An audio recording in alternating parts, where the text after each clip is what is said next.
الحمد للہ نحمدہ ونصلی علی رسولہ الکریم اما بعد۔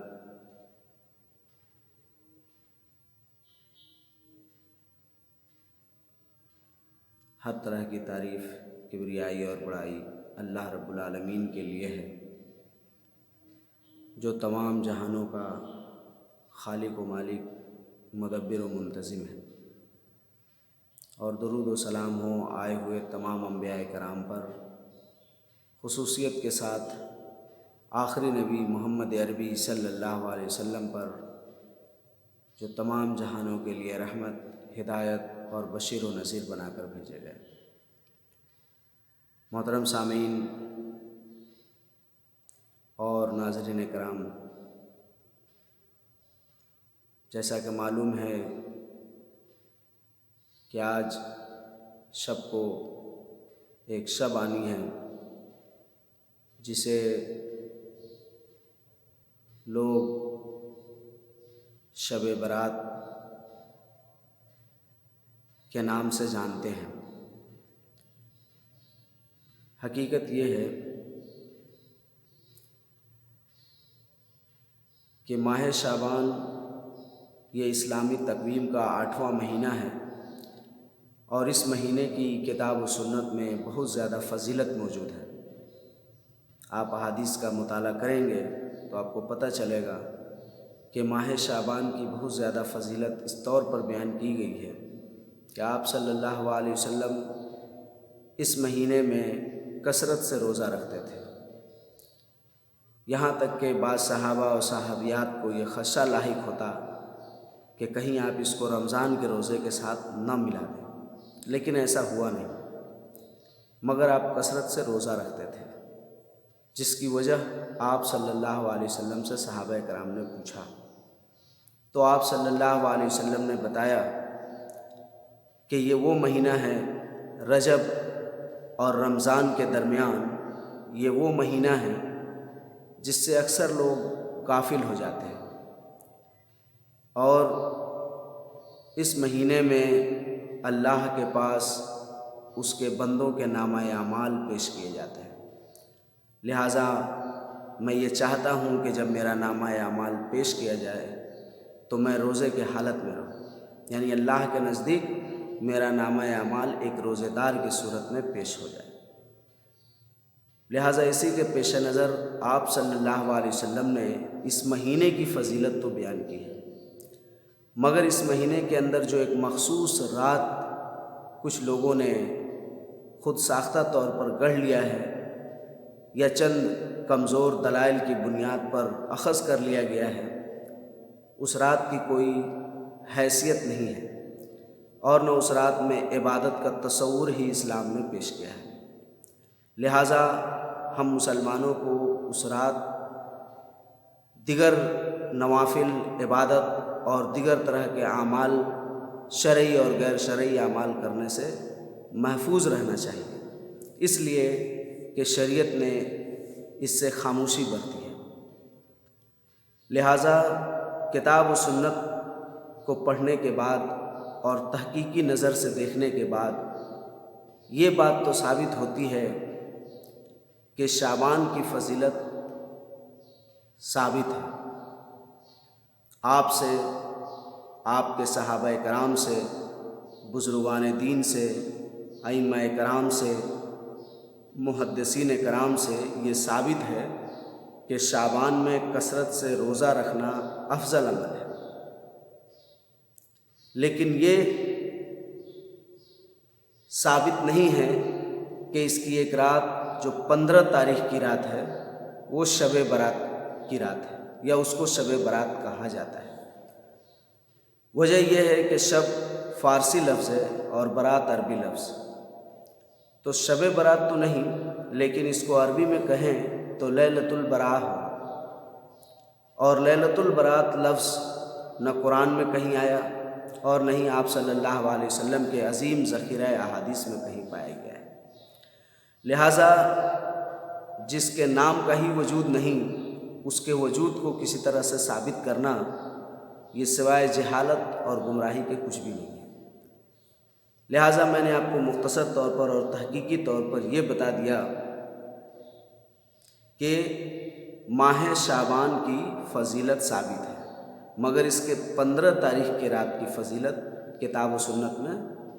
ثابت نہیں، نہ اسے لیلۃ البرات کہا جاتا ہے، نہ اسے شب قدر کہا جاتا ہے، اس کا کوئی تصور ہی اسلام میں نہیں ہے۔ اب آئیے مختصر ان باتوں کی طرف کہ 15 شعبان کی رات جو ہم نفل نماز پڑھتے ہیں، قبرستان میں قرآن پڑھتے ہیں، اپنے مردوں کے آنے کا عقیدہ رکھتے ہیں، یہ ساری چیزیں ایک بدعت اور خرافات کے علاوہ کچھ بھی نہیں، اور یہ سب شیعی عقائد یا بدعتی عقائد میں سے ہیں۔ معلوم ہونی چاہیے علامہ مقدسی ابو شامہ مقدسی رحمۃ اللہ علیہ اپنی کتاب کے اندر لکھتے ہیں کہ یہ شعبان کے رات کی بدعت یعنی 15 شعبان کے رات کی بدعت کا آغاز 448 ہجری میں ہوا۔ وہ اس طرح کہ ایک شخص ابن ابی الحمرہ نامی شخص جو نابلس شہر سے مسجد اقصیٰ آیا اور اس نے 15 شعبان کی رات خوبصورت آواز میں تلاوت کرتا تھا، تلاوت کرنا شروع کر دیا۔ لوگوں نے اس کی تلاوت سنی، لوگ اس کے پیچھے جمع ہوتے گئے، یہاں تک کہ ایک کثیر جماعت جمع ہو گئی، ایک بھیڑ جمع ہو گئی، اور اس طرح سے یہ بدعت ایجاد کر دی گئی۔ علامہ حافظ ابن دہیہ کہتے ہیں کہ 15 شعبان کے سلسلے میں جو بھی احادیث آئی ہیں، یعنی 15 شعبان کی فضیلت کے سلسلے میں، وہ کوئی بھی حدیث صحیح سند سے ثابت نہیں ہے، اور ہم مسلمانوں کو یہ معلوم ہونی چاہیے کہ ہم کوئی بھی عمل کریں تو اس کے لیے ہمیں یہ دیکھنا ہے کہ اس عمل اور اس فضیلت والی روایت جس پر میرا عمل منحصر ہے وہ صحیح حدیث سے، صحیح سند سے، یعنی وہ نبی اکرم صلی اللہ علیہ وسلم کے عمل سے عمل صحیح سند سے ثابت ہے یا نہیں۔ اگر نبی اکرم صلی اللہ علیہ وسلم کا عمل اس پر نہیں ہے، یا وہ عمل نبی اکرم صلی اللہ علیہ وسلم سے صحیح سند کے ساتھ ثابت نہیں ہے، تو اس عمل کو ہمارے لیے کرنا ناجائز اور حرام ہوگا، اور اس پر ہمیں عمل کرنا گویا کہ شیطان کے خدمتگاری کرنے کی طرف لے جاتا ہے۔ لہٰذا ہمیں 15 شعبان کی فضیلت کی تمام حدیثوں سے پرے یہ سوچنا ہے کہ 15 شعبان کے فضیلت کی کوئی بھی حدیث کتاب و سنت سے ثابت نہیں ہے۔ آپ دیکھ سکتے ہیں جیسے کہ ترمذی شریف کی ایک روایت بیان کی جاتی ہے کہ امام ترمذی رحمۃ اللہ علیہ کہتے ہیں اپنی سند سے کہ 15 شعبان کی رات کے تعلق سے آپ صلی اللہ علیہ وسلم نے فرمایا کہ اس رات اللہ تعالیٰ اپنے بندوں کو نظر رحمت سے دیکھتا ہے، مغفرت نازل کرتا ہے بنو کلب کے بکریوں کی تعداد کے اعتبار سے۔ آپ خود امام ترمذی کی ترمذی شریف اٹھا کر دیکھیں، امام ترمذی رحمۃ اللہ علیہ نے اس حدیث کو بیان کرنے کے بعد لکھا ہے کہ یہ حدیث ضعیف۔ اسی طرح امام ترمذی رحمۃ اللہ علیہ نے اور بھی حدیثوں کو اس کی فضیلت میں بیان کرنے کے بعد لکھا ہے کہ یہ حدیث موضوع ہے، ضعیف ہے۔ اسی طرح مصنف عبد الرزاق کے اندر بہت ساری حدیثیں ہیں، یعنی وہ ساری غیر مستند یعنی مستند نہیں ہیں، اتھینٹک حدیثیں نہیں ہیں، اور خود ان محدثین کرام نے ان حدیثوں کو جمع کرنے کے بعد اس پر نقد و جرح کرتے ہوئے فرمایا ہے کہ یہ چیز شریعت میں موجود نہیں ہے۔ امام ابو حنیفہ رحمۃ اللہ علیہ، امام مالک رحمۃ اللہ علیہ، امام بخاری رحمۃ اللہ علیہ، امام ابن ماجہ، امام ترمذی اور دیگر محدثین کرام رحمۃ اللہ علیہ کے نزدیک اور ائمہ کبار اور تابعین کے نزدیک اس رات کی کوئی حیثیت نہیں ہے، اور نہ ہی انہوں نے اس میں کوئی ایسی عبادت کی ہے۔ نہ صحابہ کرام کے عمل سے یہ ثابت ہوتا ہے کہ آپ صحابہ کرام جو نبی اکرم صلی اللہ علیہ وسلم سے تعلیم یافتہ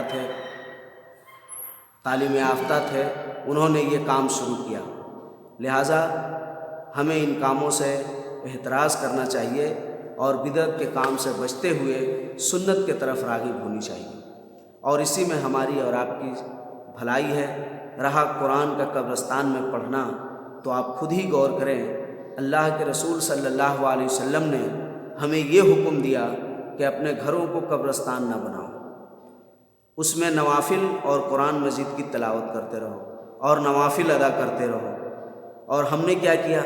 قبرستان کو اپنا گھر بنا لیا اور گھر کو قبرستان بنا دیا، یعنی قبرستان میں جاتے ہیں قرآن تلاوت کرنے، حالانکہ ہمیں حکم ہے کہ اپنے گھر کو قبرستان نہ بنائیں، قرآن کی تلاوت کریں۔ معلوم ہوا کہ قرآن کی تلاوت قبرستان میں نہیں کی جا سکتی ہے، اس لیے کہ آپ نے کیا کہا؟ حدیث کے الفاظ ہے صحیح مسلم کے، اپنے گھروں میں کو قبرستان نہ بناؤ، یعنی اور پھر آپ نے کیا کہا؟ نوافل ادا کرو اور قرآن کی تلاوت کرو۔ معلوم ہوا کہ قرآن کی تلاوت اگر ہم اپنے گھروں میں کرتے ہیں تو وہ قبرستان بننے سے محفوظ ہے، تو ہم اپنے گھروں کو چھوڑ کر اور قبرستان جاتے ہیں قرآن کی تلاوت کرنے، یہ تک بندی کہاں سے ہم نے لا لیا؟ لہٰذا 15 شعبان کی فضیلت کے تعلق سے جو بھی روایتیں پیش کی جاتی ہے کہ اس کی رات میں قیام کرو اور دن کو روزہ رکھو، یہ باطل ہے،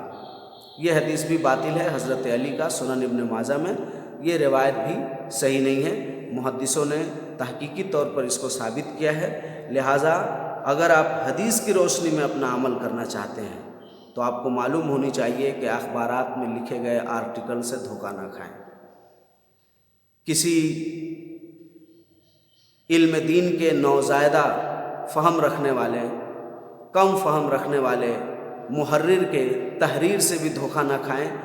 جو بہت ساری صحیح احادیثوں کو نقل کرنے کے فیر میں رہتے ہیں اور بتاتے ہیں کہ یہ حدیث ہے، یہ حدیث ہے، یہ حدیث ہے۔ حدیثیں نہیں ہیں، بلکہ وہ حدیث کی کتابوں میں محدثوں نے ذکر کر دیا، کیونکہ وہاں نبی کا نام لگا کر بازار میں بیچا جا رہا تھا، تو محدثوں نے ان چیزوں کو اٹھا کر اپنی کتابوں میں جمع کیا اور بتا دیا کہ یہ نبی کے نام سے بیچا جا رہا ہے، حقیقت میں یہ نبی اکرم صلی اللہ علیہ وسلم کا فرمان نہیں ہے۔ لہٰذا 15 شعبان کی کوئی عبادت مخصوص نہیں ہے۔ غور کرنے والی بات یہ ہے کہ شعبان میں ہمیں عبادت کرنی ہے، اور پورے شعبان میں، کیونکہ اللہ کے رسول کہتے ہیں کہ یہ وہ مہینہ ہے جس سے لوگ غافل رہتے ہیں، اور اس غفلت کا نتیجہ کیا ہے کہ ہر روز بندے کا نامہ اعمال اللہ کے بارگاہ میں پیش ہوتا ہے، اور میں یہ چاہتا ہوں کہ میرا عمل پیش ہو تو میں روزے کی حالت میں رہوں۔ آپ غور کیجئے کہ اگر ہر روز کسی کمپنی میں اس کے مزدوروں کو اپنے کام کا رپورٹنگ دینا پڑے تو کیا کوئی مزدور غفلت کا شکار رہے گا؟ ہر مزدور یہ چاہے گا کہ ہم اچھا سے اچھا کام کریں، اچھا سے اچھا ہمارا رپورٹ جائے تاکہ مالک ہم سے خوش ہو اور ہمارا پروموشن کرے۔ لیکن آپ کو یہاں بتانے کے باوجود آپ تمام دن گمراہیوں میں پڑے رہ رہے ہیں، بدعت و خرافات، لغویات میں منہمک ہیں، اور صرف ایک رات کو ذریعہ نجات سمجھ لے رہے ہیں جس کا کوئی ثبوت نہیں۔ یہ کہاں کی عقل مندی ہے؟ اگر آپ کو اپنے رب سے اتنا ہی ڈر ہے یا اپنے رب کو اتنا ہی خوش کرنا چاہتے ہیں تو آئیے آپ پورے شعبان میں اچھے اعمال کیجیے، نماز پڑھیے، روزہ رکھیے، صدقہ و خیرات کیجیے، تاکہ آپ کا یہ عمل اللہ کے پاس پہنچے۔ اور اس میں بھی ایک غور کرنے والی بات ہے، جو یہ ہے کہ آپ صلی اللہ علیہ وسلم کہہ رہے ہیں کہ یہ مہینہ ایسا مہینہ ہے کہ اس میں ہر روز اللہ کے بارگاہ میں نامہ اعمال پیش کیا جاتا ہے، لہٰذا اس سے پورے مہینے کی فضیلت ثابت ہو رہی ہے۔ اب پورے مہینے کی جو فضیلت ثابت ہو رہی ہے، یعنی 30 یا 29 دن، تو آپ کو یہ عبادت، اس میں سب سے بہترین جو عبادت ہے وہ آپ صلی اللہ علیہ وسلم کر کے دکھلا رہے ہیں۔ لَقَدْ كَانَ لَكُمْ فِي رَسُولِ اللَّهِ أُسْوَةٌ حَسَنَةٌ، اللہ کے رسول صلی اللہ علیہ وسلم کو ہمارے لیے آئیڈیل اور نمونہ بنایا گیا ہے۔ لہٰذا اللہ کے رسول صلی اللہ علیہ وسلم جب آئیڈیل اور نمونہ کے طور پر ہیں تو وہ یہ بتا دیے ہیں ہمیں عمل کر کے کہ اس مہینے، اس بابرکت مہینے کی جو سب سے زیادہ فضیلت کے بندوں کے نامہ اعمال پیش کیے جاتے ہیں، اس میں سب سے بہتر عمل یہ ہے کہ تم اللہ کی رضا اور خوشنودی کے لیے اس میں روزے رکھا کرو۔ صرف ایک روزہ نہیں، روزے رکھا کرو۔ اور صحابہ کرام کا بیان ہے کہ آپ اکثر، یعنی ایام شعبان کے اکثر ایام روزہ رکھتے ہیں۔ تو یہ غور کرنے والی بات ہے میرے دوستوں، جو کتاب و سنت سے ثابت ہے افسوس ہے کہ آج لوگ ان اعمال کو چھوڑ کر اور اس عمل کی طرف دوڑ رہے ہیں جو آپ صلی اللہ علیہ وسلم سے ثابت نہیں۔ افسوس کی بات ہے، غور کرنے والی بات ہے۔ ذرا سوچئے کہ ثواب دینے کا حق کس کا ہے؟ آپ اگر کوئی اچھا کام کرتے ہیں جس کو شریعت نے سراہا ہے تو اس پر ثواب بھی شریعت نے ہی متعین کیا ہے، یعنی ثواب اور عذاب دینے کا اختیار اللہ کے پاس ہے۔ اللہ تبارک و تعالیٰ اس دن اگر پوچھ بیٹھے کہ یہ عمل کس کے کہنے پر کیے تھے اور جو یہ ثواب کی امید رکھے تھے کس سے رکھے تھے، میں نے تو کوئی اس تعلق سے دلیل نازل نہیں کی، تو آپ کا کیا جواب ہوگا؟ یہ غور کرنے والی بات ہے۔ اس لیے آپ اس رات کی بدعتوں سے اجتناب کرتے ہوئے بہترین طریقے سے سوئیں اور صبح فجر کی نماز ادا کریں، اپنے رب کو راضی کریں، اور قبرستان میں جانے کی بدعت، قبرستان میں جا کر قرآن پڑھنے کی بدعت، رات بھر جگ کر ہو ہلہ کرنے کی بدعت، اور بچوں کو بے حیا بنانے کی بدعت، اس طرح کی چیزوں سے اپنے آپ کو اجتناب کریں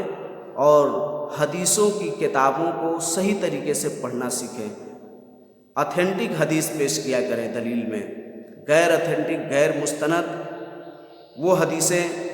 جو صحیح نہ ہوں، جس پر محدثین کا اجماع ہے کہ یہ ضعیف ہے، موضوع ہے، اس طرح کی حدیثوں کو دلیل بنا کر اور خدارہ اپنے عمل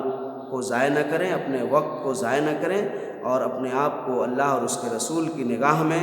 خاص کر آخرت کے وقت اپنے آپ کو رسوا نہ کریں۔ اللہ سے دعا ہے کہ اللہ ہم سب کو نیک عمل کرنے کی توفیق عطا فرمائے، اور اس ماہ شعبان کی فضیلت کو مد نظر رکھتے ہوئے زیادہ سے زیادہ روزہ رکھنے کی توفیق عطا فرمائے، اور 15 شعبان کی حقیقت کو